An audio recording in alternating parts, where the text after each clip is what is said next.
Can you just count to 5 and I'll be ready? 1, 2, 3, 4, 5. Thank you.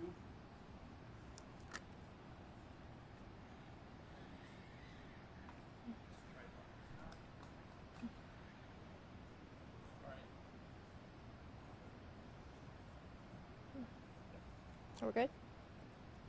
Well, hello everyone. Thank you for coming out today to Leavenworth for our press event. I'm Amy Alexander. I'm the Public Affairs Specialist for FBI Seattle. You should have received copies of our press statements. They're also going to be emailed out today after the event. We're going to be doing a Q&A after we hear from our speakers. And when we open up for questions, please state your name and outlet before your question. Our speakers today are Peter Orth, and he's the Senior Supervisory Special Resident Agent for our Yakima and Tri-Cities resident agencies for FBI Seattle. We also have Sheriff Mike Morrison here today to speak with you. And so now I'll invite our speakers up to the podium to say a few words. Thank you.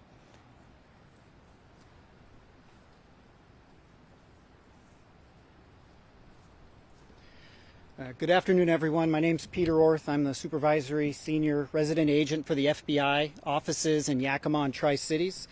Thank you for joining us. The media is very important and plays a very important role in the ability of law enforcement to push information out to our communities. So thank you for helping us spread the word. At this time, the FBI is conducting a grid search operation today and tomorrow near the Rock Island campground. But I want to be clear that currently we have no evidence that Travis Decker is alive or dead. But we are conducting a grid search operation over the next 2 days. It's currently taking place right now. We hope to find evidence that will lead us to Travis Decker or any information regarding the murder of his 3 daughters. By thoroughly searching and documenting the area, we can help prevent the need to review the area in the future by collecting all possible evidence. Today there are nearly 100 FBI and partner agencies personnel on the ground to participate in this search operation. We have specialty teams from the federal government and local partner agencies all deployed here today and tomorrow for this operation. For almost 3 months, the investigators, led by the Chelan County Sheriff's Office and the FBI, have carefully followed hundreds of tips regarding the search for Travis Decker in this investigation. It's taken us over rough terrain, difficult areas, multiple states, remote locations that are inaccessible. The residents and visitors of Chelan County know very well that these areas are covered with vast dirt roads that stretch for miles, no cell phone service, and many other challenges. That effort gets more difficult as time goes on. The elements bury, they carry away, erode the very items that we're looking to seek and capture for the investigation. Our search teams today are out in 90-plus degree weather trying to gather all this evidence. FBI Seattle wants to assure the communities in Leavenworth and Wenatchee, as well as Chelan County and Washington State, that this case is a priority for the FBI. That is why we're here today. This is a beautiful area in which a heinous crime occurred. We are here to seek justice for Peyton, Evelyn, and Olivia. We are here to find answers for their family, friends, and the community. And we are here to hopefully provide some measure of closure to their loved ones in this senseless tragedy. We want to thank all the hikers, campers, and the community for their patience as we had to close down a very popular area for recreation. I would ask people that were inconvenienced by this to consider themselves indirect contributors to the search operation. To the community, if you find any information that you think is helpful to this investigation, we're directing you to the U.S. Marshals tip line. Please report any information you feel is appropriate for the investigators to the U.S. Marshals. And Sheriff Morrison has some comments.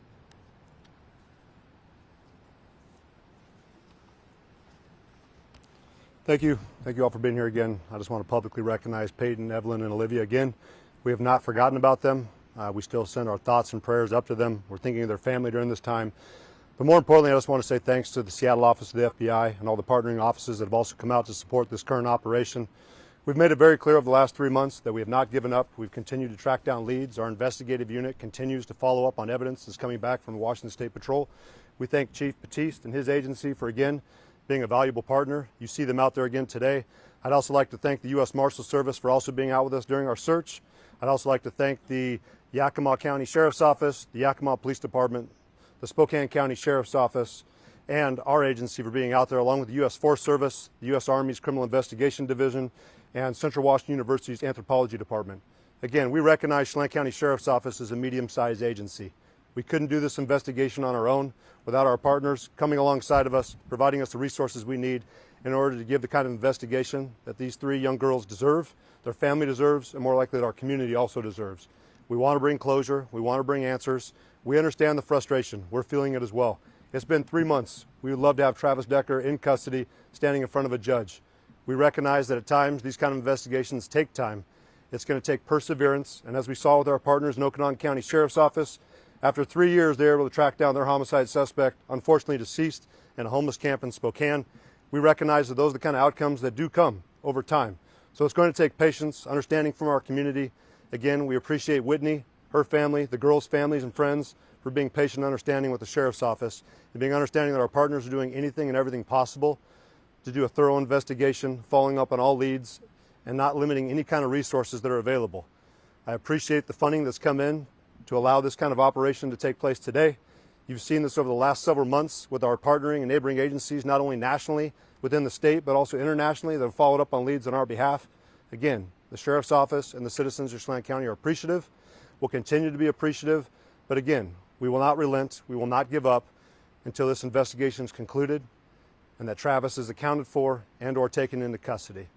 Again, I appreciate your time. Thank you for being here, showing support for us, and we'll take any questions you may have. Sheriff Michelle Esteban from KVAL. Yes, Could you be specific about why this is such a targeted location? It seems to be site-specific. What has led investigators here? Absolutely. So this is the primary area where the initial crime took place. We've had our agents, our investigators, along with the U.S. Marshals Service and our volunteer search and rescue team that did a thorough grid search around the initial campsite. We had our investigators embedded in with that process. The FBI is now following up behind to expand that out. Based off the information that we've received back from behavioral analysis on a possible outcome of how this may have gone or where Travis may have gone, we wanted to expand our efforts out. And further, we wanted to support and provide a solid foundation for our investigation and what areas we have searched for future investigators when they come on scene if we haven't settled this or found Travis in the next couple of years. But it's going to take us some time, and we're going to continue to do a thorough search and continue to expand out around the initial crime scene to ensure we didn't miss anything. I believe we did a thorough search initially, but again, when we come back with new technology, more resources, more personnel, that allows us to better document what we have covered for future investigations. And Sheriff Morrison, Brady Wakayama with King 5 News. How did you folks decide on the time, on how long you plan on being out here? Just 2 days rather than a week, or less time or more time? Why is it only just 2 days? Based off the resources we had, and again, I'll let the FBI follow up further as they're the ones leading this investigation and the follow-up operation. It seemed appropriate with the amount of ground we were trying to cover, and again, we're mapping it out.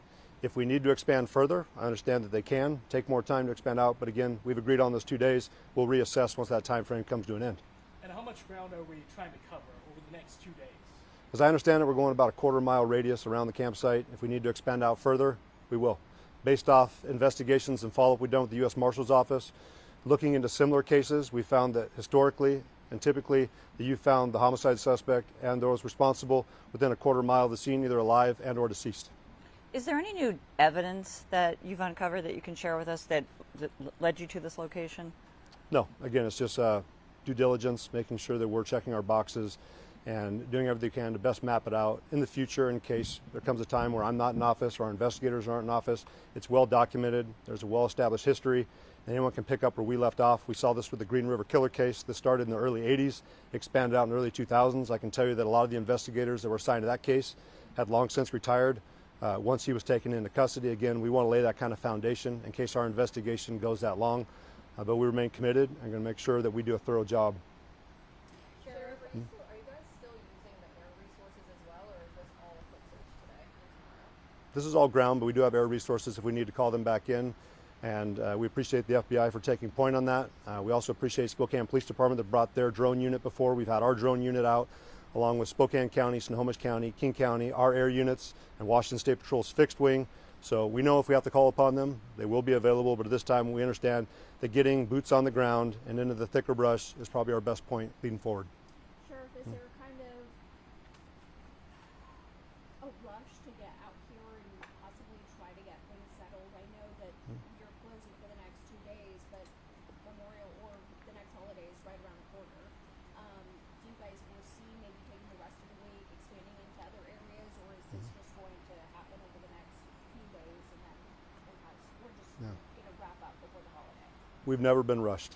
So this is an investigation looking into the homicide of 3 young girls. If it requires us to expand our time out on the ground further, we'll do so. We're going to start off with 2 days. We understand that they're limited resources. These are taxpayer dollars that we're utilizing. We're not going to be wasteful with them, but we're going to make sure to be thorough. If we need to go out to the end of the week, we will. The holiday weekend is not going to obstruct our investigation or slow us down. We understand it may be an inconvenience for those who want to come here and recreate. We are a tourist destination. We recognize that, but we're also 2,900 plus square miles. There's other places to camp. We appreciate the community support, those visitors' support, and we understand this does present an inconvenience, but there are a lot of other areas where you still can recreate, camp here within our county. We welcome you, but for the time being, that area is closed for operations, and if we need to expand out, we will, but we've never been in a hurry. We're going to be thorough, we're going to be detailed, because justice remains on it. So it depends on us. We want to make sure that we're doing everything possible to present a strong case when we get to court. And Sheriff, you may have mentioned this before, but what additional resources are in this search versus previous ones? What's the difference? I'll allow the FBI to expand out more on what they've brought to the table, but I can tell you just the resources available from the units that are coming in. I've cited the U.S. Marshals Service, the FBI. This is the first time that I've seen the U.S. Army's Criminal Investigation Division on the ground too. We've had electronic sniffing dogs, we've had specialists in different fields. So we're just expanding out with what we have available to the criminal justice system, and that's not available to the Sheriff's Office. And again, we couldn't do this without the FBI's support, and we're grateful for that. You might be repeating yourself, but would you mind just sort of emphasizing what role the FBI will play and how they're going to take the lead in this search and why? They are the leads in this search. They're the ones who put forth the personnel, the funding, the coordination, the logistics. Again, we thank them. We appreciate them coming all the way over here and doing this. We understand what kind of a time consumption this is, what a resource consumption this is. Again, we could not do this without our federal partners. We're thankful for our federal partners, FBI, U.S. Marshals, Homeland Security Investigation. We've had Border Patrol out here assisting us as well. Just thankful for our federal partners, our local partners, our state partners, and we'll continue to work with them as best we can. Can you talk a little bit about, I mean, the slightly emotional side? You know, it has been almost 3 months to the day at this point. We're still looking. This is still something that people think about every day in some households. Can you talk a little bit about maybe if it's a little bit defeating to still be doing this today? It's not defeating for us. We don't give up. We understand that the girls would not want us to give up, but I did talk with Whitney last night over the phone. I get her frustration. Of course, she wants the kind of closure where we can locate Travis and bring him to justice. And we also understand that our community is frustrated. We hear the comments back from the community as well saying, why haven't you guys found him yet? And of course, bringing up suggestions, we hear you. We're trying our best. We're doing what we can with the resources we have. We don't get frustrated though. We're not going to give up. We understand this could take years, and we'll be here. If it's not me wearing this uniform, it'll be another Chelan County Sheriff's deputy. It'll be another FBI agent. It'll be another U.S. Marshal. This is not going to go away till Travis is located. And again, we're going to continue to persevere, grind on, and we will find him in one fashion or the other. Can you speak a little bit? Current award that the U.S. Marshal Service is offering is $20,000, and I know I've heard calls from the public, why don't you raise that amount? Again, we don't control that. We appreciate the U.S. Marshals for putting in the work that they have. Having Travis be in the spotlight that he is in, and also the funds that have been made available to turn him in. I don't think there's anything saying that members of the public couldn't come up with their own funds to offer up, but again, I would tread lightly in there because fraud is a real thing. But again, we're pursuing forward with justice. We hope that individuals do take the award as a serious offer, and we'll continue to work with the Marshal Service. If we're able to get additional funding, we're grateful for that as well. Can you speak a little bit to, I know we've talked about the terrain extensively, his military training, but what is the likelihood with the type of weather we've experienced that Travis Decker is alive at this point? Yeah, we'd never presume that he's alive or dead until he's accounted for or found in one fashion or the other. I've said it before, I don't believe he's special in any way. He was part of the military. I appreciate his service. Right now, he's a criminal at large. He's wanted for murder and kidnapping. We have other individuals on the ground that are more trained, our instructors in this field, are actual survivalists, and I feel like we have the right members on our team, and he's got a lot of people hunting against him. I've said it before, he's got to be perfect every single day. We just have to be perfect once, and if he is still alive, I got to imagine he's pretty tired by now. But we understand the likelihood that there could be a potential that he is deceased, but until we find him, alive or dead, we're going to continue to search. Question for Agent Orth, if I could. Sir. The question was asked, sir, about resources. Jefferson Robbins with NCWI TV. The question was asked about FBI resources, and I know this is characterized as a grid search, but can you say anything about the people involved in the grid search? Are there people with specialties, special skills that you wanted to have for this operation? Yeah, absolutely. So we brought in people with specialty skills. The FBI maintains what's called the evidence response team. We have many of those individuals embedded with the teams. We have members of the FBI SWAT team embedded with each of the search teams that are out there. And to be clear, there are a number of search teams that are searching this area. It's not one big team moving around. It's several smaller teams. So we have those experts there. We have experts from outside agencies that are here. So we have electronics experts currently on the ground right now at the Rock Island Campground. So any possible investigative or search personnel that would bring an expertise to the table, they are here today. The notice of the closure of the Forest Service area came out on Friday. How far in advance was this operation planned? It's something we've been discussing for a while. It takes a long time to put this many resources, 100 people together with the right expertise in the same place at the same time. We also didn't want to, impact the public unduly because this is such a popular area. So I would just say weeks and weeks. This has been in the works. Maybe actually more than that. Were you counting on this weather? We'll take it. We'll take it. And once more, when do you guys plan on reopening this area? Obviously, as we discussed, potentially 2 days to start, potentially longer, but what about now? So right now the game plan is for the area to be reopened Tuesday evening to the public. If we will change that if something during the search dictates that we need to. But at this point, it will be reopened Tuesday evening.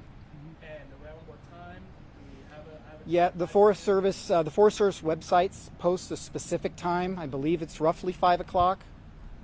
The Forest Service website has it for sure. When we're talking about this search, is it day and night, or are we doing like a 9 to 5 search? What does that look like? So it's more daylight hours is when we're searching. Even though it's really hot, we're searching daylight hours. We are going to have personnel overnight at the scene, but they will not be conducting the search.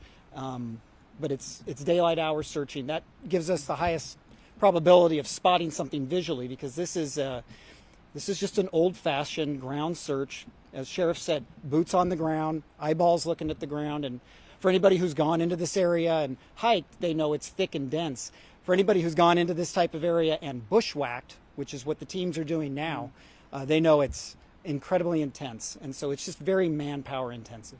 And you say overnight personnel, what's their role in all this? Scene security. Yeah, the scene is locked down. We don't want people coming in at night. So we have personnel who've locked the scene down. Is it unusual for the FBI to be involved in a search like this, and why or why not? No, it's not. This is a federal crime. There's a federal warrant out for Travis Decker, and so it's not unusual. The FBI can bring, as we've talked about today, a tremendous amount of resources to these problems. A rural area, remote, no cell phone service. We can bring those resources to the table. We can partner up with our law enforcement partners to be force multipliers. But at the end of the day, there's a federal crime, several federal crimes that have been committed, and so we're shoulder to shoulder with the sheriff's office. Okay. Why now? It's been almost 3 months. You guys have gone over this a few different times. Several agencies have. You've gone back to Rock Island a few times. Why now? Do you think you'll actually find something different? Well, we have to believe that. Yeah, there's nothing wrong with being. You can't be too thorough in a search like this. Like I said, it is such incredibly dense vegetation that anybody who walks down one of these trails could walk 10 meters off the trail and no one would ever know they're there. And so by coming in with a very, I would say, sophisticated search operation where everything has been divided up by GPS coordinates. Responsibilities have been divided up very specifically. It's going to be documented electronically and visually what ground has been searched, what's been cleared, so that potentially future teams that come in don't need to go over the same area. Is there a fear that it's too late? I mean, there's been campers there, there's been people walking through that area, evidence stomped all over potentially. Is it too late? No, it's definitely, it's never too late to go look for evidence. So no, we don't feel that way. So I just want to be clear, is there a break in the case here? Does that have anything to do with why you're targeting this area? Or is it what I'm hearing? We just need to be abundantly thorough and cover that grid, which we know we can do in 2 days. We need to be abundantly thorough and cover that grid very, very thoroughly, because the overgrowth, things on the ground get grown over very quickly. So we just want to be very thorough. There is no break in the case, to use your term. Okay. And the equipment they're going to be using, is this just like machetes? I mean, are they bushwhacking through? So is there any heavy equipment? Nothing With special. that terrain, you So probably can't. we have communications equipment back there because there's no cell phone service at all, but we have communications equipment back there so teams can be connected with our resources at FBI headquarters, outside resources if we need to bring additional things in, so the sheriff's office and the FBI can speak. But really, it is old-fashioned hard work, people walking through the woods, looking at the ground within sight of each other, not missing a single square foot, to make sure that this area that we were responsible for has been cleared and there's nothing of interest here. We need to now look somewhere else. Okay. Kevin Teeter, KHQTV. Are you confident that 2 days is enough to cover this, what was it, quarter-mile radius beyond the campground? Yeah, as of now, this is the right amount of time. We may actually be able to expand outside the quarter mile, depending on how the search teams do this afternoon and tomorrow. We may actually go further out than what we initially intended. So.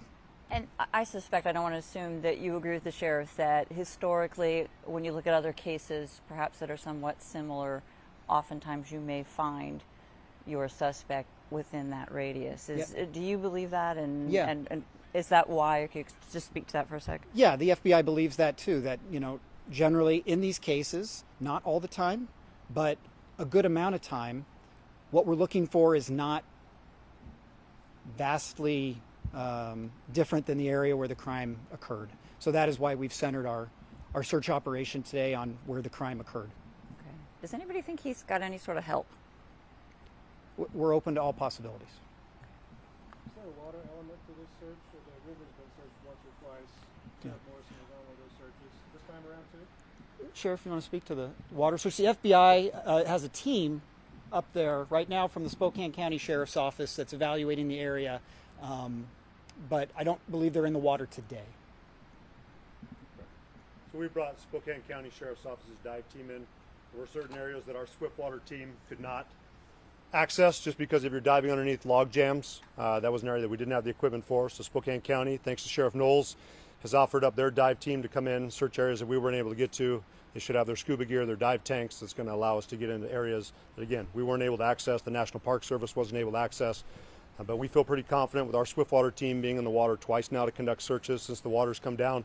The National Park Service's Swiftwater Rescue Team been in the water for over 4 days. And now we have Spokane County Sheriff's Office's dive team going in the water too. We feel very confident the water's been covered thoroughly. But again, we'll utilize what resources we have and make sure that we didn't leave any stone unturned.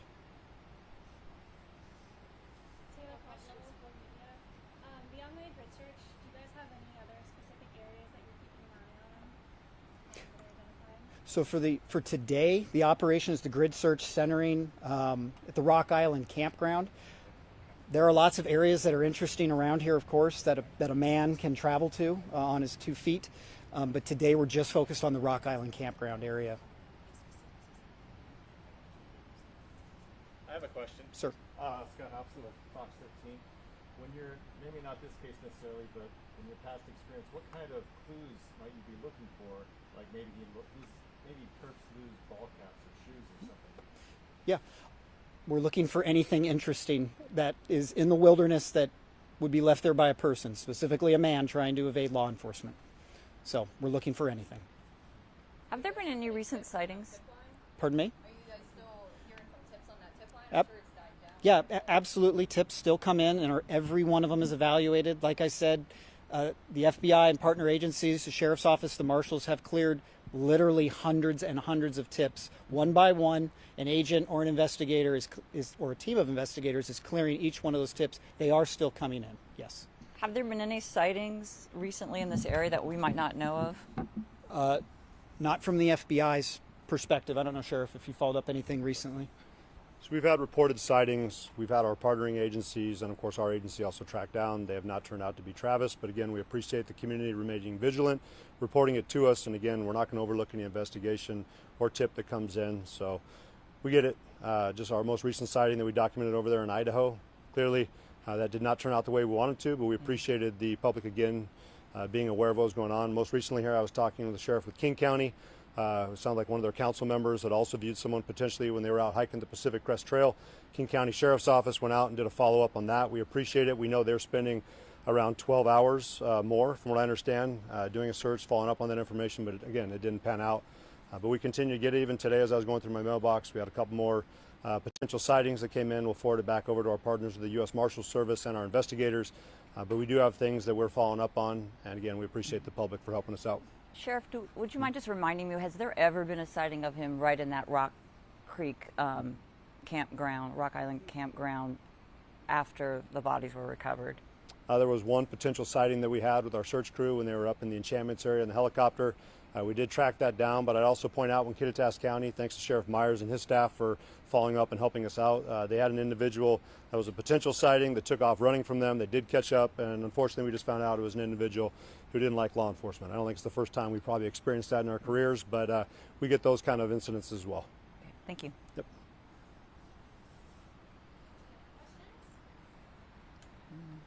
Coming out today, everyone. Yeah. All Thank right. you guys. Everyone Appreciate for your coming. time. Thanks. Thank you, sir.